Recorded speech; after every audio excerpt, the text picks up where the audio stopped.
မင်္ဂလာပေါင်းနဲ့ပြည့်စုံနေကြပါစေခင်ဗျာဒီနေ့ကျွန်တော်ဆွေးနွေးခြင်းနဲ့အကြောင်းအရာလေးကတော့မျိုးဆက်သစ်နော်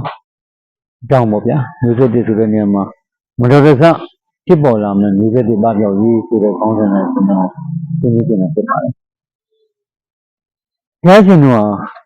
ဝိပဿနာတရားအားထုတ်ပြီးတော့သုံးနှန်းနိုင်သစ္စာတရားတွေရရှိတဲ့အခါကျမှသာရင်ဥပ္ပံပြုပါတယ်တရားဟုသည်အဘိဓမ္မာဝိနည်းတုတ်တံတရားပြည့်တဲ့နဲ့သင်္မြတ်ဒီမှသာလေဓမ္မယရဏညီပါတယ်အဲ့ဒါလိုပဲသံဃာတော်ရှင်သူများဟာလည်းပရိယပရိပတ်ပရိဝေဒသံဃာပြည့်တဲ့နဲ့သူတို့နဲ့ဆင်းမှာဘုန်းတော်ကြီးဖြစ်လာတယ်လို့ဒီတိုင်းသိကြပါတယ်အာသတိယဆရာဖြစ်ဖို့ပညာရေးကောလိပ်နဲ့ပညာရေးတက္ကသိုလ်အစရှိတဲ့ဆရာဖြစ်တဲ့နဲ့ရှိသလိုမာတာပိတအမိဖတင်နဲ့သေကျော်သက်မှာစတင်နေပြော်တဲ့ကစားဒီကိုတောင်ကျင်ကြပြုလူသူမှန်သမျှကိုတော့ရုပ်ဝန်းအင်္ဂါတွေတင်းကော့ပြစ်ပေးအနန္တကိုင်းဝင်ပြီးသားစေရေးအတွက်အနန္တောအနန္တဆိုတဲ့ဘာသာရပ်တွေကိုမူလာတန်းအလေတန်းအထက်တန်းတက္ကသိုလ်ပညာအထိမဖြစ်မနေသင်ရင်းနေပြီးထိုသင်ရင်းမဟာဆင်းမှသာလျှင်ဝိသတိဆိုတဲ့ကလေးကြီးချင်းကိစ္စတွေကိုပြုလုပ်ကြပါလို့ကျွန်တော်အနေနဲ့သနာပြုလို့တဲ့ဆွေးနွေးချက်တွေဖြစ်တာလို့အဲ့တော့ကျွန်တော်တို့ကလောကလူသားတွေဖြစ်လာကြတဲ့အခါမှာမိဘဆိုတာရှိတယ်အဲ့ဒီမိဘအပေါ်မှာတာသမီတွေကနေပြီးတော့ညှို့လင့်ကြတာဟာမေတ္တာတရားပါပဲမိဘမေတ္တာကိုတာသမီတိုင်းညှို့လင့်ပါတယ်ဒါမှမိဘကျေးဇူးဆိုတာကတော့တာသမီတိုင်းမှာရှိပါတယ်ခဏကကျွန်တော်ပြောခဲ့တယ်ပေါ့လေ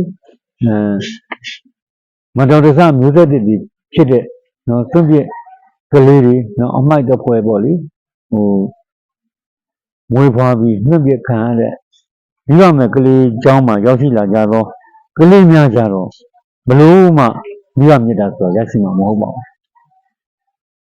။တော့မတော်တဆရတာဟုတ်အဖေနဲ့မိမှားလို့ရလာတဲ့ကလေးတွေစော်ကားခံလို့ရလာတဲ့ကလေးတွေနော်ကြတော့လိန်အကျန်းဖက်မှုလို့ရလာတဲ့ကလေးတွေကြတော့လင်းပြောလိုက်စားပြီးတော့ပေါ့လေမမျောလင်းမနဲ့ရရှိလာတဲ့ကလေးတွေမှာဘလို့မှမိဘမေတ္တာဆိုတာမရှိနိုင်ဘူးစဉ်းစားကြည့်လေရှိနေတဲ့အကြောင်းတကွဲမှမရှိတာကလေးမရအောင်သားစိတ်တွေတော့ဘလို့ပဲသားစိတ်တွေတုံးသုံးတဲ့သားစိတ်ကမောင်းမြင်းနဲ့ကိုဝင်ရှိလားအဲ့ဒီကိုဝင်ကိုလည်းဖြတ်ချအဲ့လိုကိုဝင်ဖြတ်ချလို့ဘလို့ပဲဖြတ်ကိုဝင်ကမပြတ်ဖက်နဲ့မွေးဖွားလားမွေးဖွားတဲ့ပြန်တော့လည်းမွေးဖွားလာတဲ့ကလေးကိုလူလောကမှာအချိန်မထားပဲအမိုက်ပုံတွေမှာပြင့်ပြခဲ့ကြတယ်ဘယ်လိုလုပ်ပြီးရမြစ်တာအဲ့ကလေးမှရှိမှာပဲဒါမဲ့အဲ့ကလေးအကြီးချင်းနဲ့ကြီးပြင်းလာတဲ့အခါကျတော့မိဘမြစ်တာ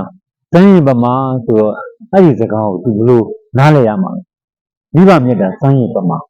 နော်မိဘကျေးဇူးမြင်မဟုတ်ဟုတ်ပါတယ်မိဘကျေးဇူးတော့ရှိတယ်ဗျဘာလို့လဲဆိုတော့လူချင်းရှိနေပဲနော်တာမီးရအောင်ဖန်တီးရွေချင်းမရှိဘဲနဲ့ပဲမတော်တဆပဲရလာလားဘလို့နည်းနဲ့ပဲဖြစ်လူမှလူရဲလို့ဖြစ်လာလို့ရှိရင်တော့လူဖြစ်ခွင့်ရရေးအတွက်ဖန်တီးပြီးတဲ့အဖေနဲ့အမေကတော့ယေရှုဆိုတာရှိပါတယ်ဒါကမေတ္တာဆိုတာကတော့မိဘတိုင်းရှိရနေလို့ရှိနေမှာမဟုတ်ပါဘူးမိဘဆိုတာကတော့မကောင်းမြတ်တာကောင်းအောင်ညွှန်းလိုက်အသက်သင်စေပေးဝေညင်ရင်ထိမ်းမြခြင်းနဲ့ဝင်သွားရင်ဖခင်မေတို့သာဆိုတဲ့အတိုင်းနော်တို့ကလေးဘဝမှာမိဘလုပ်တဲ့မိဘတန်းကြီးတွေ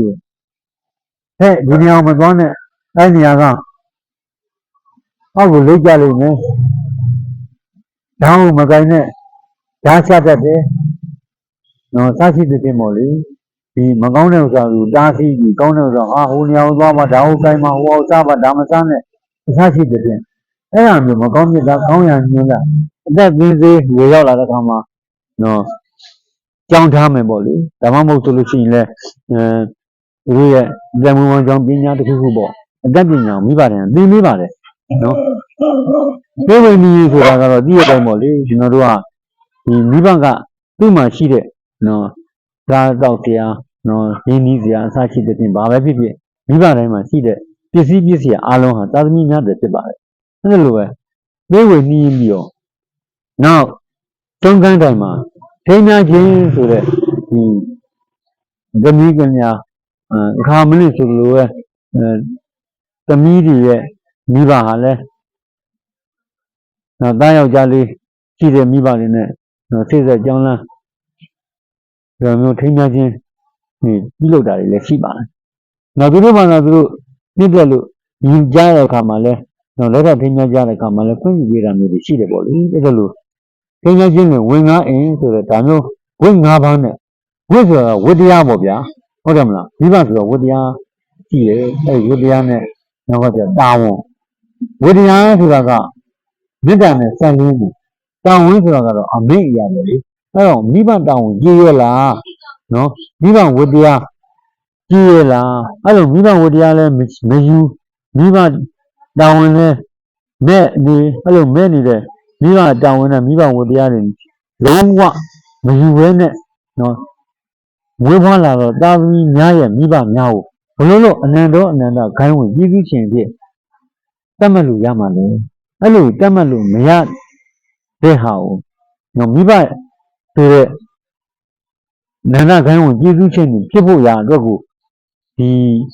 မျိုးပွားအင်္ဂါလေးရှိုံများနဲ့ဒီမျိုးပွားအင်္ဂါလေးကနေပြီးတော့မှဟောဒီအကျော်လိုက်စားရုံညနဲ့ဒီကနေပြီးတော့မှဖြစ်လာတဲ့တာသမီတွေဟာ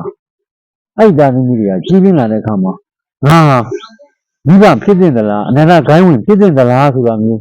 ပြန်ပြီးတော့စဉ်းစားပြီးမှဆက်ဆံကောင်းမဲ့အလုပ်မျိုးဖြစ်ဖို့ရအတွက်ကိုကျွန်တော်တို့ကဒီမူလတန်းအလယ်တန်းအထက်တန်းအစရှိတဲ့ပြင်ကျွန်တော်တို့ကျောင်းတင်ဘာသာရပ်တွေမှာဒီမိဘဆိုတဲ့နော်မိဘအလိုလျောက်ဖြစ်တဲ့ပြင်နှန်းနော်မိဘဖြစ်ပြင်နှန်းမရှိပဲမိဘဖြစ်ကြတဲ့မိဘများနော်ပေါ့လို့ပဲသာမိဘတွေမဖြစ်ရအောင်နော်မိဘဖြစ်ပြင်နှန်းလေးတွေမိဘဖြစ်ပြဋ္ဌာန်းချက်တွေမိဘဖြစ်ဘာသာရပ်တွေကျွန်တော်တို့